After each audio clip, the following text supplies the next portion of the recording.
Welcome to For Book Lovers Only Live Radio, where we discuss amazing books written by talented authors. For Book Lovers Only Live Radio is a proud member of the Village Connector Media Network. If you love books, we have a home for you. Now time for your host and chief book lover, Rob Brown. Hello, book lovers and book fans. Welcome to For Book Lovers Only Live Radio, where if you love books, we have a home for you. My name is Rob Brown, your internet radio host and chief book lover. I am so excited today to have Becki Willis fly in from the great state of Texas to be with us, to share with us her book, Tangible Spirits. But before we begin, I want to invite you to join our Book Lovers Club. It's completely free. It's really simple. Please visit www.forbookloversonly.com. That's www.forbookloversonly.com. We send out a newsletter to keep you posted about new books, new authors, special book buying opportunities, and occasionally we give out free prizes. So make sure that you join today. Again, that's www.forbookloversonly.com. Thank you so much. Now, our guest today is a very talented author from Texas who takes her inspiration from real life. She's an avid reader, writer, and history buff, creating believable characters and plausible situations that readers can identify with. Add a little danger and romance, and it's the perfect combination to keep you flipping the pages and wanting more.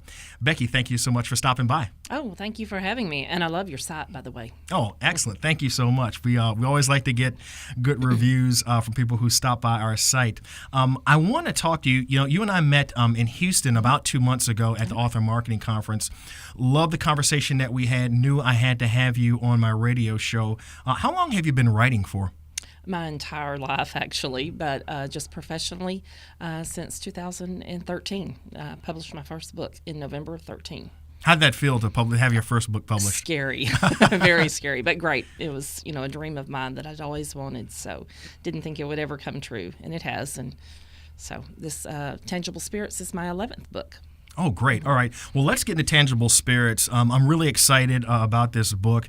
I've seen some of your other books, and just the covers are amazing. They're really engaging. I love the cover of this book. Give us a brief synopsis of the plot. Well, first of all, it's set in a very real town of Jerome, Arizona. And it's a mystery book like all of mine, but it also is steeped with a lot of historical facts, local legends, and a little bit of a ghost story in it. And so the story behind the book, the theme of the book is that a reporter named Jera Stapleton, a lot of people don't know how to pronounce her name. It's short for Geraldine, but it's Jera. Oh, okay. And I actually knew a girl who was named that, so that's how I got the name of it. She's a reporter, and she is sent to Jerome to cover an impossible story about a once friendly ghost named Mac, who, after being like a guardian angel of the town for almost 100 years, suddenly he's being blamed for a rash of petty crime that's broken out in the community. And she doesn't believe in ghosts, so that's the first thing. She thinks it's just an impossible story, it's nothing but fluff. And so she reluctantly goes, and when she gets there, they have just discovered a dead body. Someone's been murdered in the middle of town. And believe it or not, they're blaming Mac for doing it. And so now she knows she has a real story to write, and not only that, but she doesn't believe in ghosts, so she knows good and well that Matt couldn't have done it. So she sets out to prove who did, and to try to write the story of a lifetime. But she comes across a story that she never expected, and she ends up battling with, does she write the story of a lifetime and save her career, or does she kind of write a different story and save the legacy of a town? Because telling this secret would change the town drastically. Now, I understand that the hotel where Jera stays plays a big part in this book. Tell us a little bit about that. It's almost like a character in itself. The idea behind it was built as a private home, and the couple couldn't have children. So you have to understand that Jerome, being that it is a real town, it was a mining town. It was very rough and tumble. In fact, it was known as the wildest town in the West. And so prostitution was just a way of life. And so in my story, that part's true, but the part that I made up is that this woman, when she couldn't have children of her own, she decided to take in the children, prostitutes who found themselves in the family way. She would give them a home. So it was kind of like a halfway house for ladies of the night, soiled doves, as they called them back then. And there were really some blasting incidents that happened in the 30s. And in my story, some children were killed. And so the ghosts of those children still roam the halls, which is now a hotel, and it's called the Dove Hotel. And so they even have to play lullabies in the hallway at night to keep the children quiet and babies from crying. And a lot of the activity takes place in the hotel, so it does play a big part. So it's like a character in the book. Oh, wow, that's really intriguing. I like that. And I know you're a history buff. How'd you go about conducting research for the background for the book? Well, I went there. The very first time I went there, my husband and I, we travel a lot. And so whenever we go somewhere new, we ask if there's anything interesting about their area, particularly that would make a good book. And so we were staying in Peoria, and they said, oh, you've got to go to Jerome. It's a ghost town. And so I was thinking, tumbleweeds, broken down buildings, you know, Wild West story. Right. That's not the kind of ghost town they mean. They have a very strong belief in the spiritual world there in ghost. And so we went. We only had a little time to spend there, but there were some beautiful buildings that were just like the shell of a building. And they're falling down, but yet some of them had historical markers in front of them. And I just thought about that all summer long. That just, it kind of haunted me. Some of those buildings just really pulled to me. There was one beautiful old building, an old hotel on the main street, just the shell of a building, but it really spoke to me. And so I returned there in September with my daughter, and we stayed at a hotel that is haunted. It's actually it's what you see when you first come into town. It's a very odd town. It is propped on the side of a mountain at a very precarious angle. Looks like it could just come tumbling down at any moment. I think there's 1,700 linear feet between the very top and the very bottom. So Wow. it's literally stacked in layers. You have to kind of make your way up, and you see this one big building at the top from miles and miles away. And it was once a hospital, but is now a hotel. And the ghost busting shows, I'm saying it wrong, whichever one it is. But anyway, they go there quite often, and there's supposed to be one room that's particularly haunted. And so we stayed at that hotel, and we stayed in the sanatorium where they used to have to tie the patients into the chairs. Yikes. So we stayed there. We went on a ghost tour of the hotel. I did a lot of research from the internet, but you can't get really the feel without really going somewhere. So we went on their little ghost tour, and I asked lots of questions. And then they also have a ghost tour of the town. And we had a wonderful guide. She also does a historical tour, or she does a ghost one. And so she gave us kind of the best of both worlds.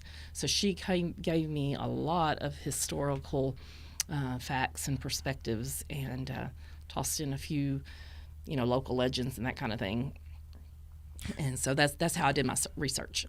So you must be particularly excited to be here in the Washington, D.C. area, where you could probably pull 20, 30 novels out of just this city and Annapolis and Old Town Alexandria. Yeah, not enough time. Not enough time. No. Probably another return trip. Oh, absolutely. Isn't that terrible? I'm going to have to come back.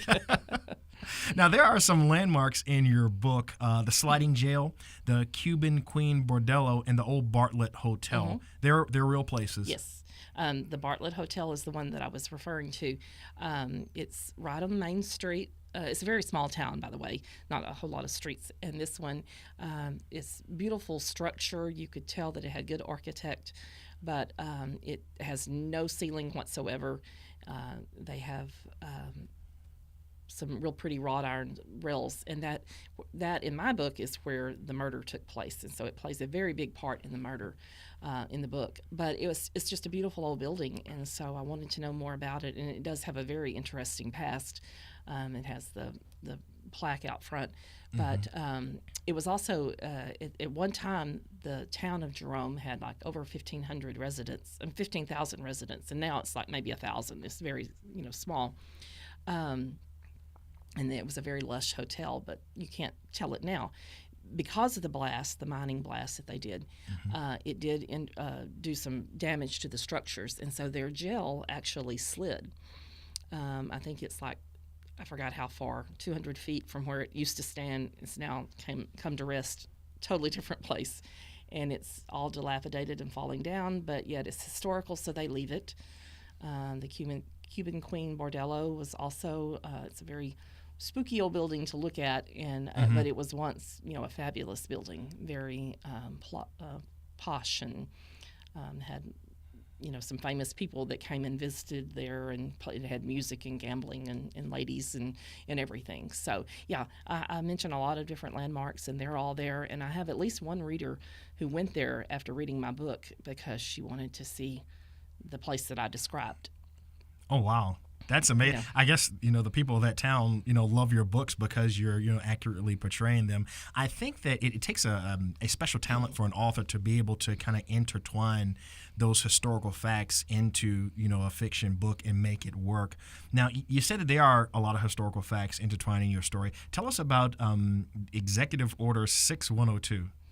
Okay, well, I didn't know this until I went on the tour and learned this from my guide. But Franklin D. Roosevelt actually confiscated all the gold from the American people, and it was Executive Order 6102. It was after the Depression, and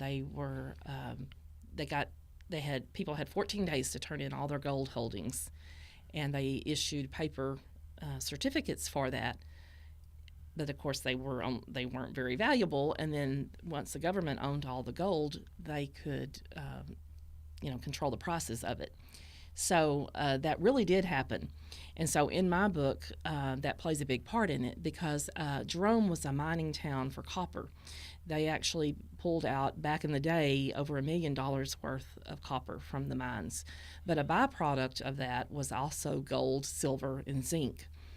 And they didn't consider that very valuable because they were after the copper. And so, he wanted all the gold that was there too. And that plays a big part in the story, and you'll just have to read it to find out how. Oh, I definitely want to read about that. I mean, I never learned about that in history class in high school. No, that's not something they mention. Yeah, they conveniently left that part out. There was also some gold supposedly hidden by the Spanish conquistadors in Sycamore Canyon, which is there just about 20 miles away. And that is a well-documented fact, too. And people still go there today and search for it. And I've heard that people have actually died out in the desert trying to find it. And it's still hidden somewhere there in the mountains. Wow, that's really amazing. And tell us about the Spanish expedition and the blast of 1938. Okay, well, the Spanish expedition is that gold. That is that gold. Yes, okay. It is hidden. And because they were mining it, actually, way back then. And that was like in the 1700s, I think. And then they hid it, and the Indians didn't want people coming there, so the Indians kept hiding the entrance to the mine. And the very last time they did it, they hid it so well that no one can find the entrance to the mine. Oh. Yeah. And so, and then the blast, those actually took place, and that's how the jail slid, and a lot of the structures are damaged. You drive through town, and you see these buildings that are just absolutely in disrepair. There's one that it was the school, and you can see the staircase. It was an elementary school. The staircases are still there, but they're all crumbled on top of each other, and I think the blasting had made the foundations unstable. So, and that's why I spun that into that it had done damage and ruptured gas lines, and that's how the children had died at the Dove Hotel. I love how your book is both suspenseful and educational at the same time. Tell me That about way you don't feel guilty reading it. Right. Tell me some of the local legends that you incorporated into the story. I tried to do several. They told me a lot of different stories, and I think that just makes it richer when it's really based in truth. But one of my favorite ones is one that my guide had also told me. So because mining was a very dangerous work, there were a lot of blasting accidents and incidents. And so whenever one of the miners were killed, they offered the mining companies, there were two main mining companies there, and whenever one of their workers was killed, they gave the family a bereavement package of $300. And that way they could give them a proper burial. And, well, in Jerome, the surest way to make a living was to own your own bordello. And so they say that most people actually took that $300 and opened their own business, their own bordello, and and didn't do the proper burial. There is the local legend is that because the smelters and the kilns are running all the time, that they would dispose of the body inside the burning fires, and instead of giving them a proper burial. And so the legend is that over time, those ashes have sifted down and became into the product. And so in the end of the 1800s, they had so many fires there, and because it's up on the top of the mountain, and you couldn't fight the fire, and places, fire trucks couldn't get there, and at that time, I guess that was a wagon, couldn't get up the wagon. The side of the mountain. The town had burned 3 times in 1 year, and so they had made an ordinance that all buildings had to be made of brick. And so there was a legend that those ashes, got mingled in with some of the ironwork and brickwork and whatever, and that's why it is so haunted, because they are truly a part of the buildings. Their spirits are actually built into the buildings. Now, Tangible Spirits, is it a standalone or is it a part of a series? No, it is a standalone. There won't be another one of those. Okay, but you do have another series of books called the Sisters Texas Mystery Series? Yes, that's my most popular series that I have, and there's 5 books in that. Okay. Tell us really quickly just about that, just really quickly. It's about a woman who finds herself widowed and penniless at the age of 40, and she has to move home with her teenage children to live with her grandmother to make ends meet. And so she starts her own temporary business temporary agency called In a Pinch, and it gets her into all sorts of interesting situations and dangerous adventures. Well, that sounds great. You have to come to our TV show and talk about the series of books, because Sure. I know my fans would love to learn a little bit more about that. So, and for all our fans who are watching and listening, they want to stay in touch with you, I want to make sure that we give them your contact information. Your email address is beckiwillis.ccp@gmail.com. Your website, your URL is www.beckiwillis.com. And for those who are listening who are not watching, it's Becki with a I, Becki, not with a Y, with an I. At Becki Willis 15 is your Twitter, and www.facebook.com/BeckiWillis.ccp. Becki, thank you so much for stopping by. We look forward to a lot of people telling us how much they love Tangible Spirits, and look forward to having you on our TV show. Okay, thank you. I appreciate it. And thank you for tuning in. The book is Tangible Spirits. It is available at www.forbookloversonly.com. That's www.forbookloversonly.com. My name is Rob Brown, your internet radio host and chief book lover, and this is For Book Lovers Only Live Radio, where if you love books, we have a home for you. Take care. I'll see you next time.